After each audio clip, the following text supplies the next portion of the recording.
দফায় দফায় শিলাবৃষ্টি ও কালবৈশাখীতে আধাপাকা ও কাঁচা ধানের ব্যাপক ক্ষতি হয়েছে যশোর অঞ্চলে।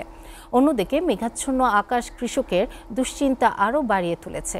ক্ষতির আশঙ্কায় অনেকেই আধাপাকা ধান কাটতে বাধ্য হচ্ছেন তারা। মাঠে মাঠে তাই ধান কাটা বাধা ও তা নিরাপদে রাখতে ব্যস্ত সময় পার করছেন কৃষকরা। যশোর প্রতিনিধি রকুনুজ্জামান রিপনের প্রতিবেদন। যশোরে এবছর বোরো ধানের আশানুরূপ ফলন হয়েছে বলছেন কৃষকরা। তবে ধান পুরোপুরি পাকার আগেই শুরু হয়েছে কালবৈশাখী ঝড়, শিলাবৃষ্টি। অতি কষ্টে ফলানো আধা পাকা ধান ঘরে তুলতে পারছে না। এরই মধ্যে কয়েক দফায় শিলাবৃষ্টি ও কালবৈশাখীতে আধা পাকা ও কাঁচা ধানের ব্যাপক ক্ষতি হয়েছে। অন্যদিকে মেঘাচ্ছন্ন আকাশ কৃষকের দুশ্চিন্তা আরো বাড়িয়ে তুলছে। কেউ কেউ বাধ্য হয়েই কাটছেন আধা পাকা ধান। এই ঝড় বৃষ্টির কারণে এই কাঁচা দিয়ে পাকা দিয়ে একবার উঠে নিয়ে যেতে হচ্ছে ভয়তে ভয়তে। ধান ব্যস্ত আছে কাটার জন্য, আমরা তোলার জন্য ব্যস্ত করছি।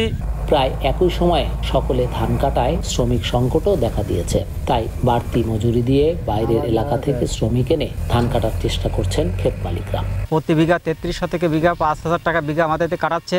আমরা দ্রুত ধান তুলে দেওয়ার জন্য আমরা আপ্রাণ চেষ্টা করছি। কাঁচা পাকা অনেক ধান আছে মাঠে, এখনো অনেক লোক আসতেছে, কাজ চলতেছে।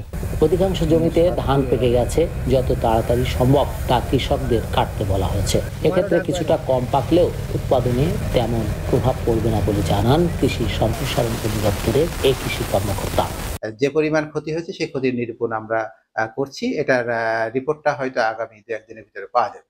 আর এখন যে পর্যায়ে আছে কৃষক পুরা দমে একেবারে, বিশেষ করে মাঝে মধ্যে আমাদের কালবৈশাখীর প্রকোপ দেখা যাচ্ছে এবং আবহাওয়ার যে পূর্বাভাস সেই অনুযায়ী কৃষক তার ধান দ্রুত কেটে ঘরে তুলছে। জেলায় চলতি মৌসুমে 1,57,050 হেক্টর জমিতে পুরো আবাদ হয়েছে। এর মধ্যে কালবৈশাখী ও শিলাবৃষ্টিতে 5,011 হেক্টর জমির ধান ক্ষতিগ্রস্ত হয়েছে। Rokunuzzaman Ripon, SA TV, Jessore.